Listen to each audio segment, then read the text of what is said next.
Bonjour à tous, bonjour à toutes et bienvenue pour l'analyse de cette deuxième partie de la grande finale du championnat du monde qui décidera de qui, du chinois Ding Liren ou du russe Yan Nepomniachtchi, deviendra le successeur de Magnus Carlsen. Ding Liren a les pièces blanches, il ouvre par D4, cavalier F6, C4, E6, proposition de défense Nimzowitsch après cavalier C3, fou B4 mais non cavalier F3, D5, proposition de gambit-dame refusée après cavalier C3 ou fou G5, ou alors de Catalane après G3. La main de Dingleren, on la voit à la caméra se déplacer vers l'aile roi et bouger un pion d'une case. On s'attend à la Catalane par G3, mais non, il n'y a pas eu d'erreur de retransmission. C'est bien H3 que le chinois a joué. C'est une nouveauté, en tout cas au top niveau. Ça a déjà été joué au niveau amateur, mais jamais à ce niveau. Donc, nouveauté au quatrième coup. Cela dit, ça fait l'horreur de tous les entraîneurs, moi y compris. On passe notre temps à gronder nos élèves. Non, il ne faut pas jouer ces coups de pion H3 ou H6. Au mieux, c'est une perte de temps quand c'est joué trop tôt. Au pire, ça peut même être un affaiblissement. Plus tard, quand les blancs vont roquer, ils peuvent tout à fait regretter d'avoir joué H3. Mais donc là, qu'est-ce qui a poussé un des tout meilleurs joueurs au monde, ultra préparé évidemment pour une finale de championnat du monde, à jouer ce coup H3? Eh ben, la raison principale, c'est que les grandes variantes, quand elles sont poussées au bout, ne donnent pas d'avantage. Le jeu d'échecs sur un jeu parfait, c'est match nul. C'est pas prouvé scientifiquement, c'est pas prouvé mathématiquement, mais on en est certain. Et donc, quand les joueurs connaissent, comme c'est le cas évidemment de Yann Nepomniachtchi après des mois et des mois de préparation, quand les joueurs connaissent par cœur toutes les grandes lignes, bah, c'est difficile de leur poser des problèmes. Donc, quitte à avoir une position égale, autant sortir l'adversaire tout de suite de sa prépa et obtenir une position nouvelle que nous, on aura analysée en long et en large avec l'ordinateur. Donc sur H3, il y a plein de bonnes réactions possibles. Vu que les blancs ont perdu un temps, on peut jouer de manière ambitieuse un coup comme C5. Après C prend D5, E prend D5, on a des positions qui existent tout à fait couleur inversée et c'est pas si clair que le coup H3 soit utile. On peut jouer aussi tous les coups qui sont jouables sur G3. Donc par exemple, fou B4 échec est tout à fait possible. On peut jouer C6 tranquillement pour faire une espèce de semi-slave ou certains diront un début-col couleur inversée dans lequel le coup supplémentaire H3 ne sert pas à grand chose. On peut jouer plus modestement aussi un coup comme fou E7. Yann Nepomniachtchi a décidé de jouer un bon coup de principe des prend C4. On transpose cette fois-ci dans un gambit dame accepté où c'est pas clair du tout que le coup H3 soit utile. Donc E3 a été joué maintenant pour récupérer le pion, comme les blancs font dans le gambit dame accepté, sauf que d'habitude, on a d'abord joué fou prend C4 et économisé le coup H3. Là, il y a eu C5, c'est le grand coup. Les blancs ont échangé leur pion latéral contre le pion central des noirs, mais les noirs veulent faire de même en jouant C5, puis plus tard C prend D4, ou alors forcer les blancs, ou en tout cas les inciter à jouer D prend C5 avec une structure de pion symétrique après la recapture. Le coup A6, ça peut surprendre. Déjà, il y a eu H3, maintenant il y a eu A6, mais qu'est-ce que c'est que ça? Les finalistes du championnat du monde ne sont pas au courant qu'au début d'une partie, il faut sortir ses pièces le plus rapidement possible, si possible vers le centre. Si, ils le savent, le coup A6 est multifonction. Tout d'abord, dans cette position, enfin dans les positions du genre, quand les blancs vont prendre en C5, les noirs seraient très contents de pouvoir reprendre avec le fou en un seul coup, c'est-à-dire sans avoir joué fou E7 d'abord.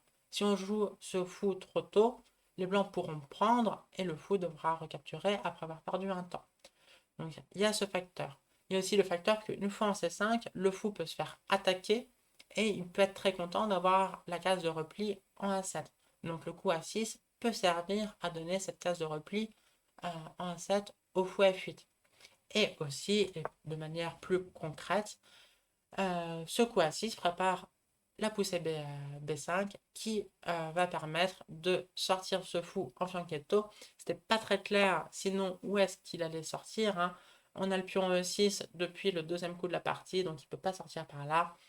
Et donc, plutôt que de jouer B6 et fou B7, ce qui ne serait pas totalement délirant non plus, on préfère jouer A6 et B5 et fou B7. Bien plus tranchant. Donc, A6 a été joué.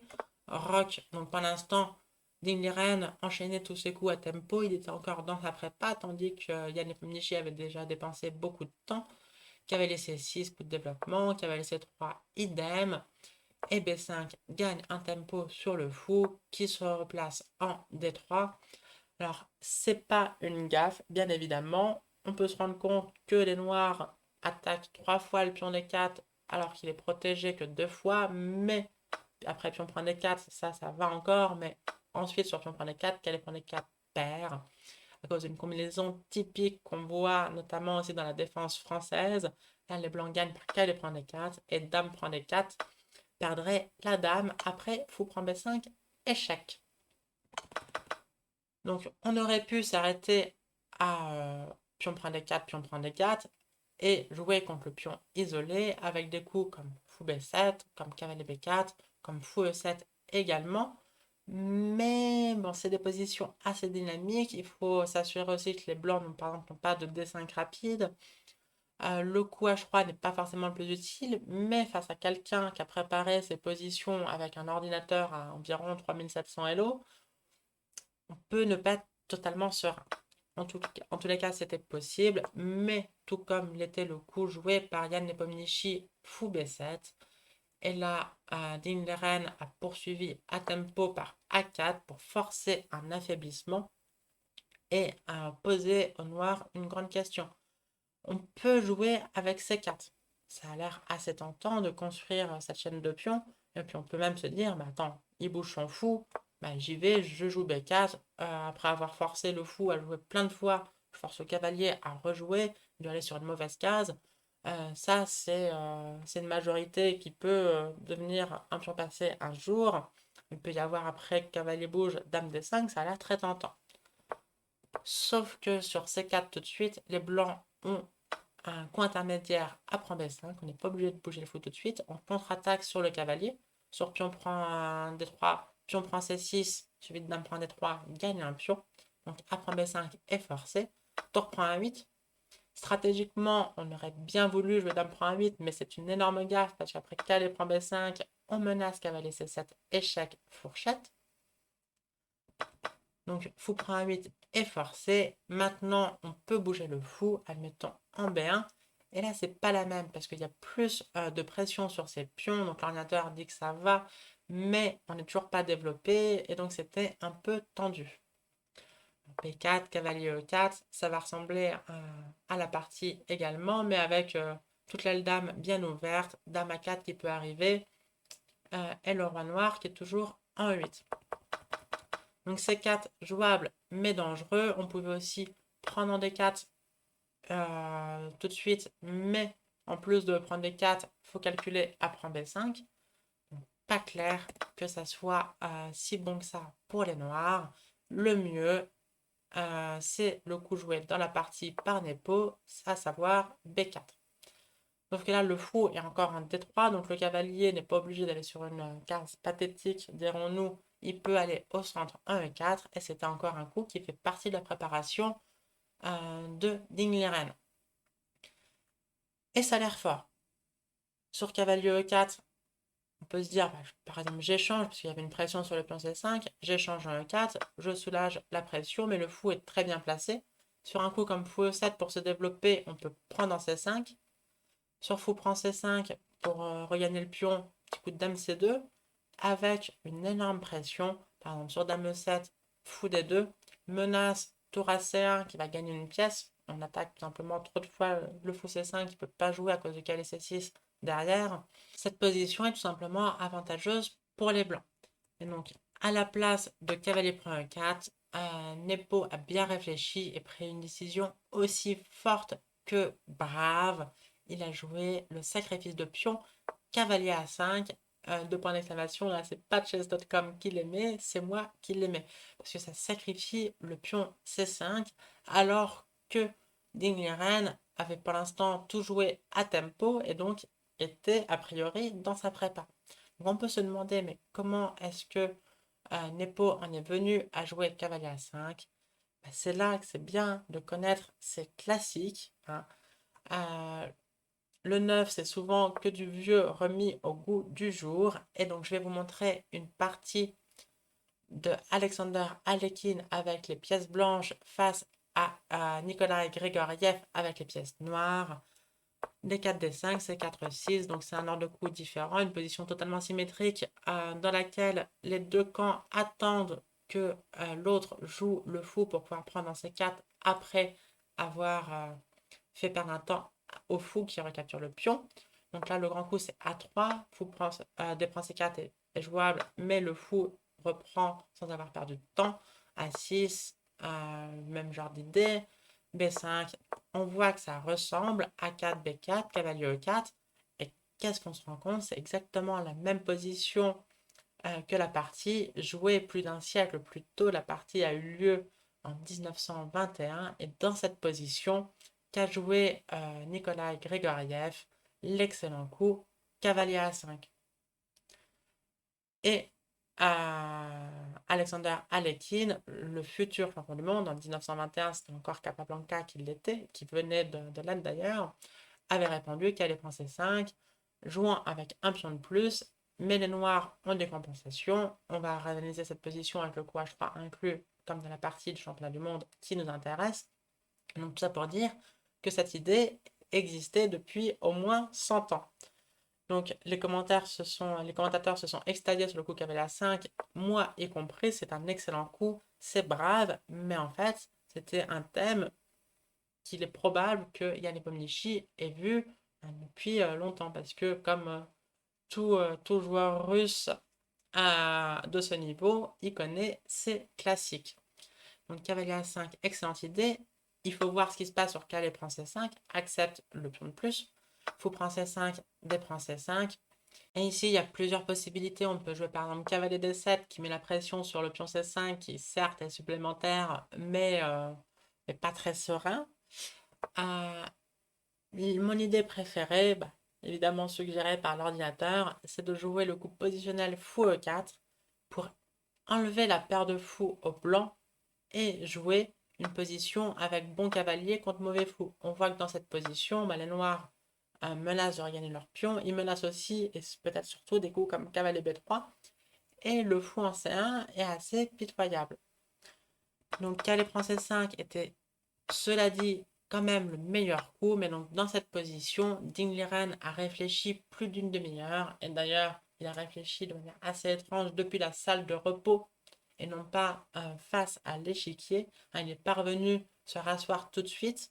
Il a passé une demi-heure dans la salle de repos à réfléchir à son prochain coup sans être devant l'échiquier, donc laissant un échiquier totalement vide, ce qui peut surprendre euh, déjà des spectateurs de bon niveau, mais a fortiori les spectateurs amateurs qui voient personne pour devant l'échiquier pour la finale du championnat du monde. Mais bon, bref, c'est un autre sujet. Dans cette position, Dingren a joué un autre coup possible, mais moins fort que cavalier prend C5, cavalier prend F6. Il s'était sûrement dit que sur dame prend F6, il allait pouvoir jouer E4, obtenir de l'activité, la fou G5 menace. Le meilleur coup, c'est sans doute H6, le roi noir est toujours au centre. Sauf que pas du tout. Nepo a joué, là encore, une brave décision. G prend F6, ouvre la colonne G pour la tour. Ça se marie très bien avec le fou. Et d'ailleurs, ça fait regretter au blanc le petit coup H3. Pourquoi? Parce que c'est plus difficile de jouer G3, qui peut s'avérer nécessaire en cas de pression conjuguée du fou et de la tour. C'est plus difficile de jouer G3 donc quand on a déjà joué H3.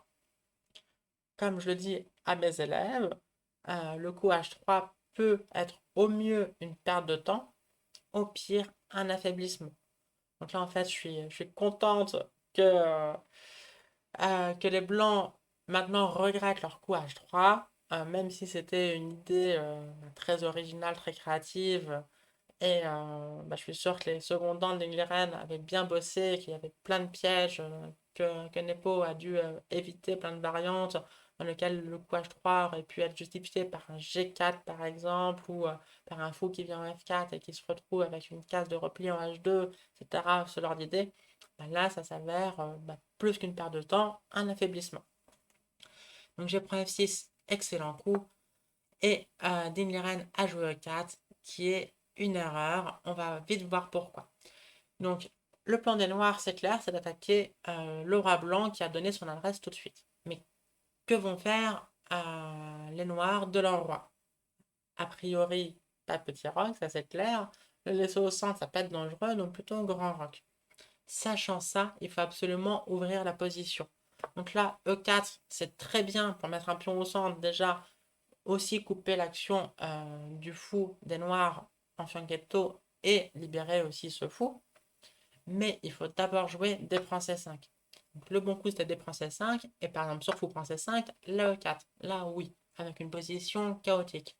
Mais pas E4 tout de suite. Pourquoi? Et bien là, excellent coup stratégique. C4. Et maintenant, toutes les colonnes sont fermées.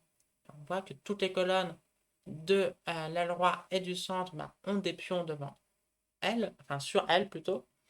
Et donc le roi noir sera en sécurité relative, certes, hein, c'est pas non plus un roc très standard, mais sera plus en sécurité que le roi blanc qui va se prendre tour G8 et plus tard F5 pour libérer le fou.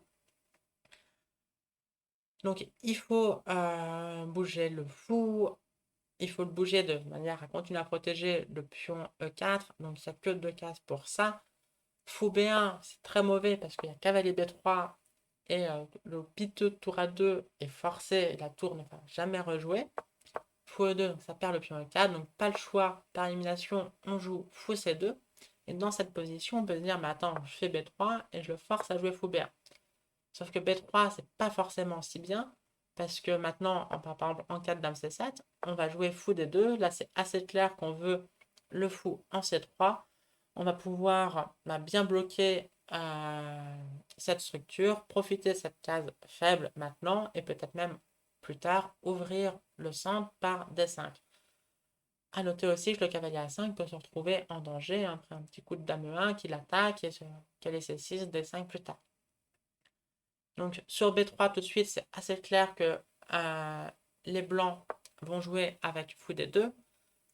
Et le coup de dame C7, ça vise justement à attendre un coup de développement de la part des blancs. Par exemple, fou E3, ça a l'air d'être le coup le plus standard. On n'a pas accès à la case F4, donc on va se mettre en E3 bien au centre. Mais dans ce cas-là, Nepo aurait joué B3 parce qu'il a gagné un tempo net. Dans cette position, le fou est très mal placé en B1 parce qu'il bloque la tour A1 qui ne peut pas aller en C1. Et le fou n'est pas bien placé en E3, il aurait mieux été en D2 pour aller en C3. Donc c'était l'idée de Nepo. Ding a bien réfléchi et a joué fou D2 quand même. Donc malin, vise à empêcher B3. Sur tour G8, il a joué tour C1, donc maintenant B3 c'est beaucoup moins grave parce que là par exemple B3 on joue fou B1, et donc c'est le même genre de position mais avec la tour active, et on voit la barre qui s'affole tout de suite, c'est pas du tout la même évaluation. Et donc dans cette position, après tour C1, il y a eu grand roc et c'est là que Ding Liren a commis une vraie erreur. Bon, le coup de prendre un F6, qu'elle prend F6, c'était pour moi douteux. Le coup E4, c'était déjà plus qu'une imprécision.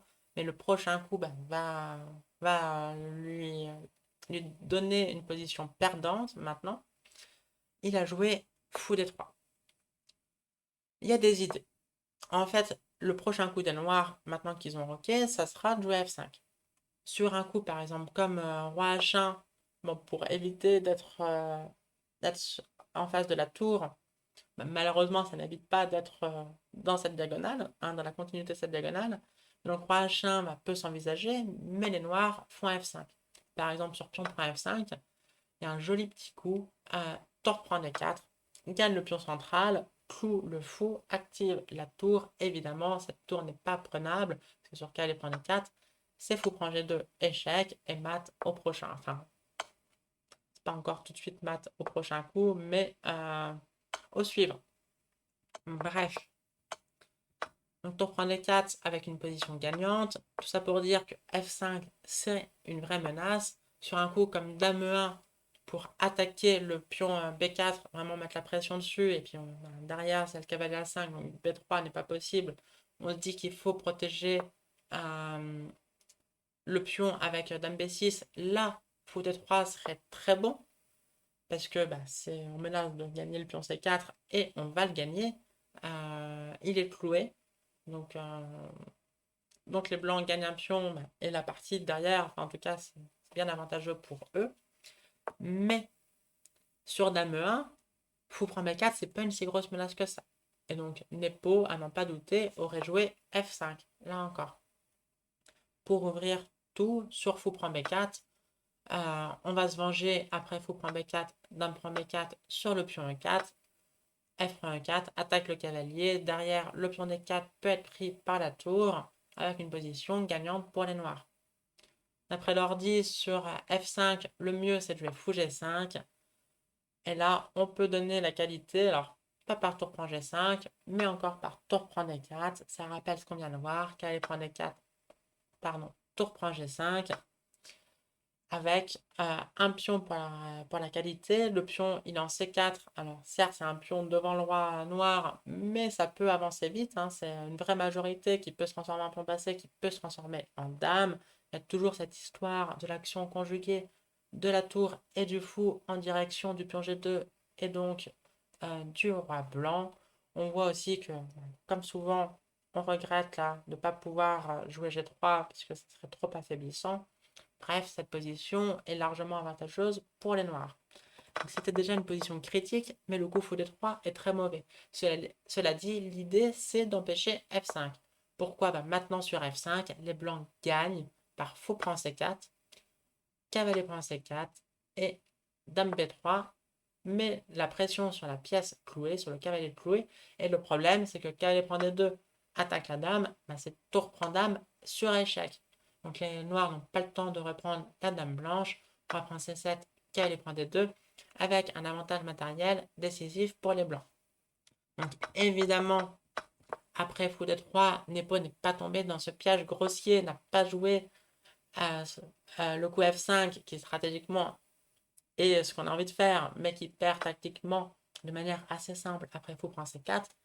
Il a joué le prophylactique roi B8 qui part fou prend C4.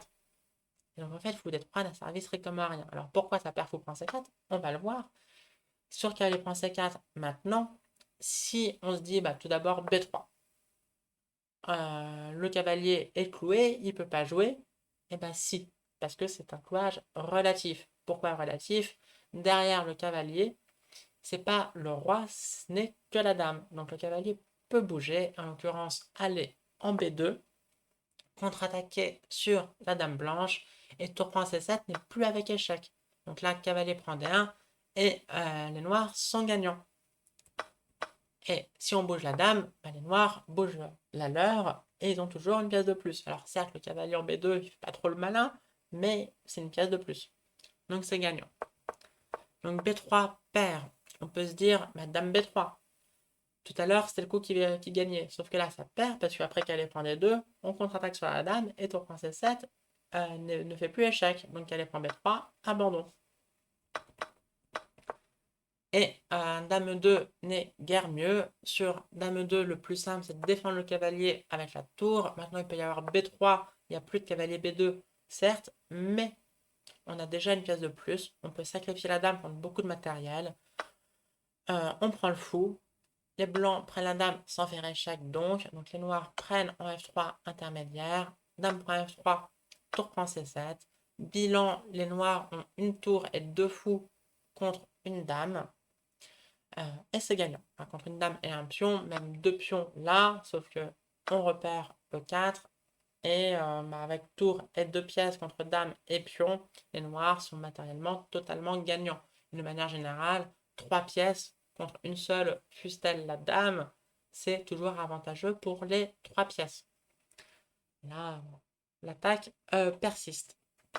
Bref, le simple coup prophylactique roi B8 par l'idée fou prend C4 et rend le coup fou D3 totalement obsolète. Les blancs se retrouvent maintenant avec un fou en prise. Donc moi, c'est toujours ce que j'appelle faire le malin, là, de laisser des pièces en prise. C'est toujours problématique. Les tactiques plus tard vont mal se passer parce que un jour, si la dame bouge, c'est pour un D3, ça sera vraiment possible. Et donc là, c'est la crise. Sur un coup comme Dame 1, maintenant, il y a F5 par exemple. Là, ça marche très bien. Cela dit, c'est quand même le moindre mal d'après l'ordi. Le pauvre Demiren a joué tour E1, donc à ce moment-là, en plus, Nepo a pris un net avantage à la pendule. Et évidemment, il ouvre par F5, c'était l'idée. Euh, les noirs veulent pas seulement prendre E4, ils veulent aussi le petit coup F6. Ça peut paraître bizarre, mais une des idées de F5, c'est de jouer F6. Pourquoi? Eh bien là, vous pouvez le deviner, c'est de jouer Dame G7, menace mat. Euh, donc sur F5, le pauvre Dingliren a joué fou C2, aveu d'échec total. Cela dit, c'était le moindre mal d'après l'ordinateur. Signe que le coup fou D3 joué seulement 2 coups plus tôt était catastrophique. Nepo s'est dit, bon, j'attaque à quasiment toutes mes pièces, mais maintenant le cavalier en A5, il fait plus rien parce qu'il n'y a plus besoin de défendre le pion C4. Et ben donc, je l'inclus lui aussi dans l'attaque. Excellent coup. Ça met la pression au passage sur le pion D4. Un coup comme fou E3 perd de manière assez simple mais jolie après F prend E4, fou prend E4, F5, chasse le fou de cette belle case et sur un coup comme fou B1 ou peu importe où, F4, chasse le fou de cette belle case, bis et gagne la partie. Donc, dans cette position totalement désespérée, Ding a joué fou G5. On aurait pu répondre simplement fou E7, très bon coup. F6, excellent également, avec l'idée, après fou prend de jouer fou E7 et de pouvoir inclure la dame plus rapidement en attaque plus tard. Mais dans cette position, Nepo, alors en plus c'est vraiment cette position, il adore le chaos sur l'échiquier, donc pas seulement qu'il est gagnant objectivement, qu'il est gagnant dans une position qui est totalement son style, c'est peut-être dans ces positions un peu chaotiques qu'il est encore plus fort que Magnus Carlsen. Malheureusement, il a quasiment jamais eu, enfin malheureusement pour lui en tout cas, il a quasiment jamais eu ce genre de position chaotique contre Magnus Carlsen dans leur match de championnat du monde. Et donc, il a envoyé la qualité par tour G5. Alors en vrai, c'est même pas tant un sacrifice parce qu'il regagne tout de suite un pion et avec toujours une magnifique initiative. Donc en échange de la qualité, il y a un pion qui se retrouve en C4. C'est un pion bientôt passé. Et toujours la paire de fous, dont ce fou en B7 monstrueux. La colonne G est toujours ouverte sur le roi. Les pièces blanches ne sont pas du tout coordonnées. Le cavalier G5 est plus hors-jeu que menaçant. Bref, ça va pas du tout. Dans cette position, il y a eu Dame H5. Par exemple, après cavalier F3, pour essayer d'échanger les pièces. Après tout, on a une qualité de plus. On n'est même pas contre. Cavalier prend D4, fou prend D4. Le fou est magnifiquement centralisé. On menace fou prend F2, échec, suivi de tour prend dame. Donc la dame doit bouger. Sur dame 2, on peut aller prendre le pion B2. Maintenant, on a deux pions passés liés. Ça va faire une dame assez rapidement. Donc cavalier F3 échange les pièces, mais simplifie la position, donne une position totalement gagnante pour les noirs. Donc dame H5, au moins, ça peut permettre de pêcher en eau trouble, comme on dit. F6 chasse le cavalier. Alors, il peut prendre le pion, certes, mais dans cette position, fou C5, toutes les pièces noires sont parfaitement coordonnées, parfaitement centralisées également. Et ben, on voit la barre totalement gagnant pour les noirs, même si ça reste encore à convertir. Il faut encore transformer l'avantage de manière plus tangible que simplement des pièces excellentes. Mais cavalier prend H7 ne changeait en rien l'évaluation de la position. Ding a préféré jouer cavalier F3. Simplification par cavalier prend C2, tour prend C2, fou prend un 4. Donc maintenant, les noirs ont même l'avantage matériel. En échange d'une qualité, on a deux pions. Les noirs sont mieux matériellement. Une qualité, ça vaut environ 1,5 pions. Donc à partir de 2 pions d'avance pour la qualité, le camp qui a sacrifié la qualité a l'avantage matériel. Plus on a la paire de fous. plus l'attaque sur le roi, plus toujours cette histoire de majorité prête à faire dame. Rendre du matériel, évidemment, c'est désespéré parce que on aurait juste un désavantage matériel et toujours ce problème de majorité qui va se transformer assez rapidement en dame. Par exemple, sur cavalier prend 4, petite combinaison, c'est prend B2 et sur tour prend C7, toujours pas d'échec grâce au coup roi B8. Donc les noirs font dame, coin intermédiaire avant de reprendre et les blancs peuvent abandonner. Donc ici, Ding a joué tour D2, fou D6, le meilleur coup, menace une petite tactique, à savoir fou prend F3 et fou H2 échec, suivi de tour prend D2. Donc la position est vraiment désespérée. Sur tour ED1, on pousse ce pion, C3, B prend C3, B prend C3. Sur tour prend D6, quoi d'autre? On reprend. On a deux pions de plus, dont un en C2, c'est terminé. Donc à la place de tour ED1, Ding Liren a joué roi H1, mais évidemment C3. Donc là en plus, c'est des positions dans lesquelles certains joueurs voudraient bien prendre leur temps pour être sûr de ne pas gaffer. Nepo, il se fait confiance, il joue vite, c'est l'humiliation. Tandis que Ding Liren n'avait plus que moins d'une minute au KO. Hein. Donc là, on est au 26e coup, moins d'une minute au KO pour jouer encore 14 coups pour arriver au 40e. Mais évidemment, là, il n'y avait plus de suspense. On savait que le 40e ne serait jamais atteint. Du B prend C3, B prend C3. Tour D4, C2 menacé un dame. Dame H6 protège la case C1. Et là, un joli petit coup pour conclure cette partie. Alors, tous les coups censés gagnent. Mais le plus fort, c'est le coup trouvé par Nepo. E5, attaque la tour, qui n'a pas beaucoup de cases où elle n'est pas en prise. La seule case, c'est la case D2, sauf que ça couperait la connexion de la dame et de la case C1 et permettrait donc C1 dame. Et donc sur E5, Ding Liren a abandonné. Donc victoire avec les pièces noires qui plus est de Nepo. Demain, repos après toutes ces péripéties. Ça reprend après-demain et Nepo aura les pièces blanches pour essayer d'accentuer son avantage. Ding Liren, pour l'instant, a été méconnaissable. Sur la première partie, il s'est retrouvé perdant, il a fini par nul, mais bon, c'était déjà très dangereux. Là, sur cette deuxième partie, après avoir joué sa prépa, tous les premiers coups, il a juste très mal joué. Franchement, les grands maîtres à 2500 ne seraient pas contents de jouer comme ça. Et Ning, c'est un grand maître à 2800, c'est un super grand maître, donc on peut imaginer sa déception. Il parlait de pression, qu'il a du mal à dormir, qu'il n'arrive pas à se concentrer, etc. Ça se voit malheureusement pour lui et pour ses fans sur l'échiquier. Donc demain, repos, il va falloir qu'il se ressaisisse, qu'il trouve ce qu'il ne va pas pour que simplement il mette du suspense dans le match parce que là, s'il joue à ce niveau, Nepo peut dérouler. Surtout que Nepo, dès qu'il perd une partie, il perd toute confiance. Enfin, c'est ce qu'on a vu contre Magnus Carlsen. Il perd toute confiance et il peut enchaîner les défaites. Mais l'inverse est vrai aussi. Quand il gagne, enfin, plutôt quand il ne perd pas, il peut vraiment enchaîner les victoires. Donc, si Ding ne se ressaisit pas, ce match peut être à sens unique. En tout cas, ça met vraiment de l'intérêt, du spectacle dans un match qui, sans Magnus Carlsen, n'attirait pas forcément les spectateurs, spectatrices. Donc j'espère que cette partie vous a plu, que cette vidéo vous a plu. Si c'est le cas, laissez un petit like.